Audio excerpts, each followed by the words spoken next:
When people hear about insecurity in Africa's Sahel region, they're often told one simple story: terrorists, bandits, weak governments. But what if that story is incomplete? What if beneath the headlines about violence and coups lies a deeper truth, one buried on the ground?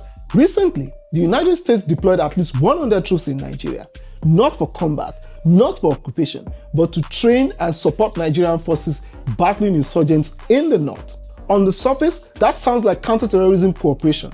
But look deeper, because across the Sahel region, from Nigeria to Niger, Mali to Burkina Faso, some of the world's most valuable minerals are sitting beneath some of the world's most unstable land. There is gold, uranium, and lithium. And where those minerals exist, violence often follows.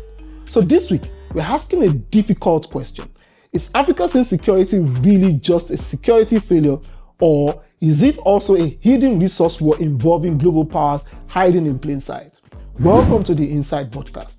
The Sahel region is often described as poor. That description is misleading. It is strategically rich. Nigeria holds growing lithium deposits critical for electric vehicle batteries. Niger historically supplied uranium that powers nuclear plants in Europe. As of 2022, Niger was the European Union's second largest supplier of natural uranium, providing roughly 25% of the total imports. Mali and Burkina Faso are major gold producers. These are not theoretical reserves. They are feeding global supply chains right now.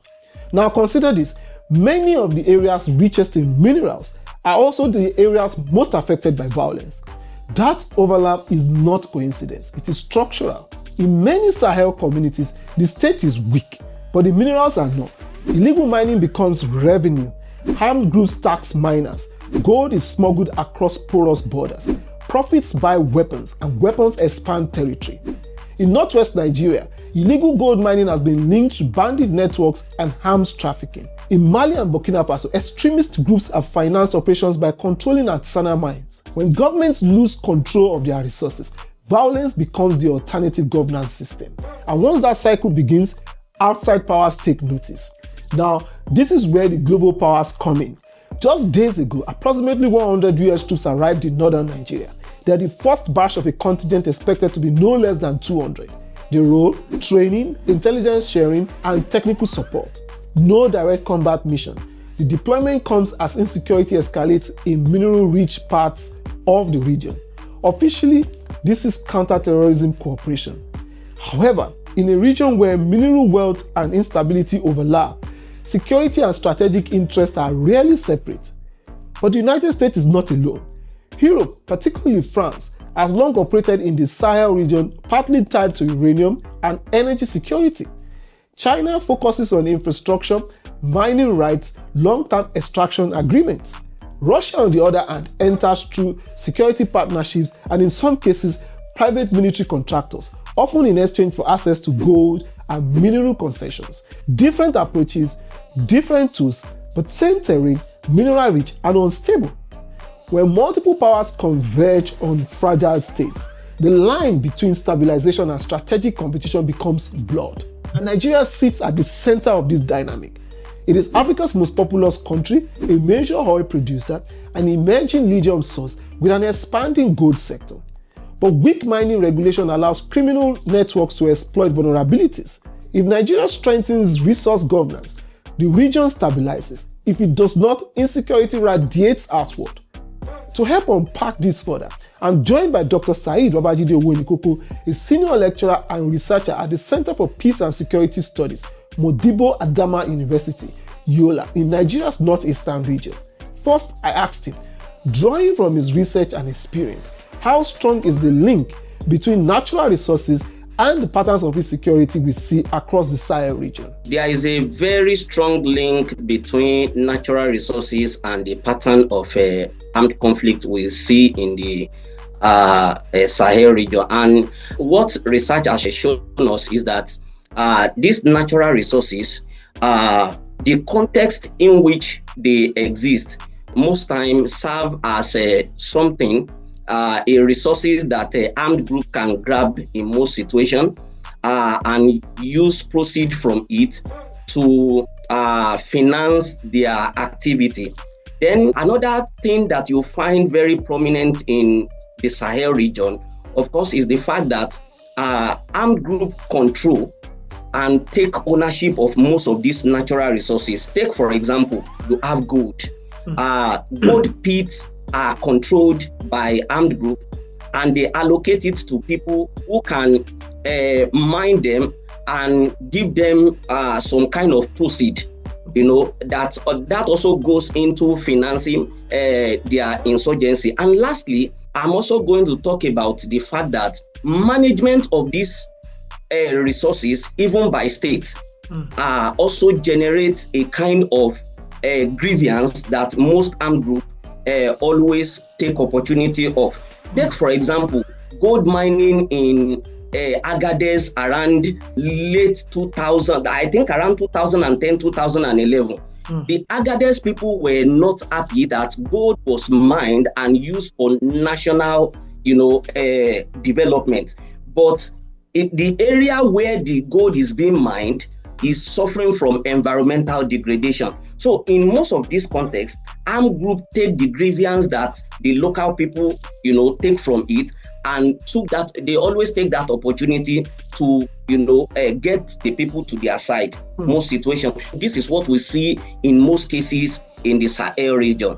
I have just used the example of Niger here, but you find this also cutting, across most of the states, in Burkina Faso, in Mali, even in Nigeria, in the northwest region. We know how, bandits have taken control of the mining of gold in the area. I think at a point in time, the state have to declare, that all mining activities have to stop. But on a clandestine manner, that still goes on even till today. To what extent have external powers, say the US, France, China, or Russia, shaped these local security outcomes in the region, even when their involvement is framed as stabilization? I think that what we are witnessing in the Sahel today is, change in the nature of relationship between local state and, of course, the external actors. Before, we used to see a situation where France and then America have a stronghold in all of these places. America used to have a base in Niger that is no longer there today. France used to cut most of these Sahel country to the extent that they have a lot of operations going on in the Sahel country. But that is changing now to, the role of Russia, China, and even Iran in all of those places. But just like you have said, they will say, oh, we are coming here because we want to help you stabilize your country. But in the real sense of it, you will see that no stabilization is going on. For example, since Burkina Faso, Mali, and Niger formed the AES and tend to change their, external relationship with countries from France to Russia, you will see that the situation has not changed. In fact, available record shows that security is worse in those countries now than it used to be even when they were, with all of these countries.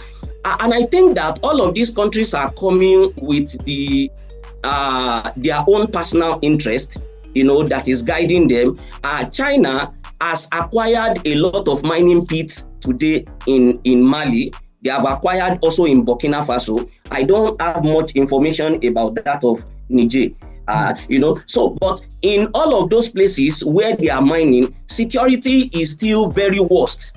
It's not as if they are helping them to, control insecurity in those places. So yes, the context and the involvement of the external actors is changing, but that is not leading to stabilization. It is rather even leading to worsening security situation in all of those. It is also changing in Nigeria, where you now have a detachment of or a contingent of American troops actually on the ground. Not even only, with a contingent of America, because America has always been ally of Nigeria. The only thing is that maybe the nature of the relationship is changing now. We have never had American boots before in Nigeria, but now we are having American boots, so, but the thing is that Nigeria is now even making new friends, with a lot of countries. The kind of relationship, for example, that we have with France today, I'm not sure we have had it before in recent times. So if you look at all of this, would you say the violence in the Sahel region, Nigeria inclusive, right? Would you say it's mainly ideological, or is it increasingly economic? In other words, is it now about control of territories, resources, and revenue? Thank you very much for these questions. If we take sample of countries in the Sahel, and I want to use maybe Nigeria and Mali, for example, when this whole insurgency started, it was driven by ideology that is highly Islamic. But you see that now, all of that are also changing to economic. Like I said previously, most of the natural resources that are not within the confine of the control of the state are controlled now by armed groups, and they define who they sell it to, how much is it being sold, who extracts them or exploit them. Don't forget that if we look at, for example, Baga in the northeast region of Nigeria, precisely in Borno, is known for a large fishing market. That fishing market today is controlled by insurgents.